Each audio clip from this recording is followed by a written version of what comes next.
Hi everyone.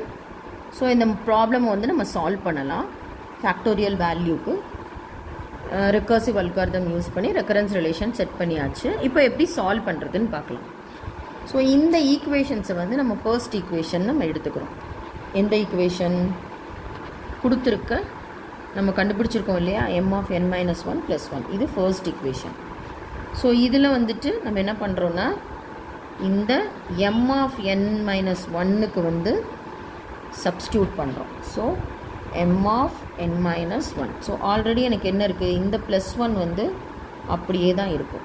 ஓகேவா, இந்த whole ஈக்குவேஷனில் இந்த n-க்கு பதிலாக m of n minus 1 substitute பண்ணுறோம். ஸோ m of இந்த n-க்கு பதிலாக n minus 1. பட் ஆல்ரெடி இந்த n minus 1 இருக்கு இல்லையா, அந்த minus 1 அப்படியே தான் வரும். அண்ட் தென் ப்ளஸ் 1, இந்த ப்ளஸ் 1 இது ஏற்கனவே இருக்கிற 1 ப்ளஸ் 1. ஸோ இப்போ இது ஃபுல்லாக சேர்த்து எனக்கு என்ன கிடைக்கும்னா m of n minus 2 plus 2. So இதுதான் m of n minus 1. இது வந்து செகண்ட் ஈக்குவேஷன். இப்போ இதே மாதிரி சப்போஸ் நான் வந்து m of n minus 2க்கு கண்டுபிடிக்கிறேன்னு வச்சுக்கோ. So m of n minus 2 is equal to, already நமக்கு என்ன இருக்குது, ப்ளஸ் 2 அங்கேயே இருக்குது. ஸோ m of n-க்கு பதில் என்ன சப்ஸ்டியூட் பண்ணணும், n minus 2 சப்ஸ்டியூட் பண்ணணும். அதுக்கு முன்னாடி ஏற்கனவே என்ன இருக்குது, minus 2, அதுக்கப்புறம் ப்ளஸ் 1. இந்த ஈக்குவேஷன் ஃபஸ்ட் ஈக்குவேஷனில் சால்வ் பண்ணணும். இந்த ஈக்குவேஷனில் நம்ம சால்வ் பண்ணணும், இந்த இதை அப்ளை பண்ணணும் m of. ஓகே, ஸோ அப்போ எனக்கு என்ன கிடைக்கும், m of n minus 3 plus 3. இது என்னது, m of n minus 2. So இதே மாதிரி நான் சால்வ் பண்ணிகிட்டே போகலாம். இப்போ நான் சால்வ் பண்ணிட்டே போகிறேன் இல்லையா. இப்போ இந்த சப்போஸ் இந்த m of n minus 3 கண்டுபிடிக்கிறேன்னு வச்சுக்கோங்க. கண்டிப்பாக எனக்கு என்ன இருக்கும், கிடைக்கும் அடுத்த value m of n minus 4 plus 4ன்னு கிடைக்குமா, ஃபோர்த் ஈக்குவேஷன். ஸோ இதே மாதிரி எனக்கு என்ன ஆகும்னா கண்டினியூ ஆகிட்டே இருக்கும். இப்போ இதை வச்சு என்ன செய்யணும் அப்படின்னா, நான் வந்து ஒரு ஜென்ரல் டேர்ம் வந்து ஃபார்ம் பண்ணணும். ஜென்ரல் ஒரு டேர்ம் ஃபார்ம் பண்ணணும். யாருக்கு, இந்த m of n ரெக்கரன்ஸ் ரிலேஷன்ஸ்க்கு வந்து நான் வந்து ஜென்ரல் டேர்ம் ஃபார்ம் பண்ணணும். அப்போ என்ன ஃபார்ம் பண்ணணும், இந்த first equation, second equation, third equation பாருங்கள். m of n-ல தான் ஸ்டார்ட் ஆகுது எல்லாமே, m of n. ஸோ அப்போ ஜென்ரல் டேர்மில் என்ன இருக்கும், m of n எல்லாமே மைனஸ் தான். இப்போ இங்கே என்ன இருக்குது, 1, இங்கே என்ன இருக்குது 2, இங்கே என்ன இருக்குது 3, இங்கே என்ன இருக்குது 4. ஸோ இப்படியே என்னவாகும், எனக்கு 1 2 3ன்னு போயிட்டே இருக்கும்.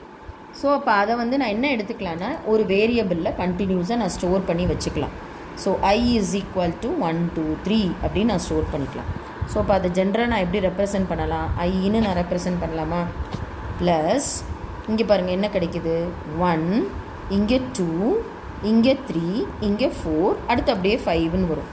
அப்போ இந்த ஜென்ரலாக 1 2 3 4ங்கிறது என்ன டேர்மில் கண்டுபிடிச்சிருக்கேன் நான், ஐ மீன் என்ன வேரியபிளில் ஸ்டோர் பண்ணியிருக்கேன் அப்படின்னா ஐங்கிற வேரியபிளில் நான் ஸ்டோர் பண்ணியிருக்கேன். ஸோ இதுதான் வந்து என்னோட general term representation of that recurrence equation. இப்போ அடுத்த ஸ்டெப் என்னது, இதை சால்வ் பண்ணணும்னா. இப்போ இதை சால்வ் பண்ணணுன்னா நம்மக்கிட்ட என்ன இருக்குது, இனிஷியல் கண்டிஷன் இருக்குது, m of 0 is equal to 0ன்னு இருக்குது. ஸோ அப்போ நான் இதை என்ன ஈக்குவேட் பண்ணலான்னா, இந்த m of i வந்து எதில் ஈக்குவேட் பண்ணலான்னா, m of i இருக்கு இல்லையா, இதை n of i is equal to 0ன்னு நான் ஈக்குவேட் பண்ணலாம். ஓகேவா, ஸோ இதை இந்த வேல்யூவை இது கூட இந்த m of n minus 1 is equal to 0ன்னு equate பண்ணலாம். ஸோ எனக்கு என்ன கிடைக்கும், n is equal to i அப்படின்னு கிடைக்குமா, n is equal to i. So எங்கெல்லாம் i வருதோ அதை என்னாவோ, அல்லது எங்கெல்லாம் i வருதோ அதை என்னாவும் நான் வந்து சேஞ்ச் பண்ணிக்கலாம். So why, பிகாஸ்னா i is equal to n. So n minus 1 n minus n என்ன கிடைக்கும், ஐன்னு கிடைக்கும். ஸோ இந்த இடத்துலையும் ஐக்கு பதிலாக என்னென்னு எழுதலாம்னா என்னன்னு எழுதலாம். ஏற்கனவே எனக்கு என்ன தெரியும், m of 0 is equal to 1 initial 0வா இனிஷியல் கண்டிஷன். ஸோ 0 ப்ளஸ் என்னன்னு இருக்கும் எனக்கு. ஸோ இப்போ ரிமைனிங் என்ன இருக்குது, எனக்கு என்னன்னு இருக்குது. ஸோ இந்த என்னங்கிறது என்னது, m of n, that is big O of n. அப்போ ஒரு ஃபேக்டோரியல் வேல்யூ ரிகர்சிவில் எழுதும்போது எனக்கு என்ன கிடைக்குது, m of n belongs to big O of n. இதான் வந்து என்னோட டைம் காம்ப்ளெக்சிட்டி. Okay, thank you.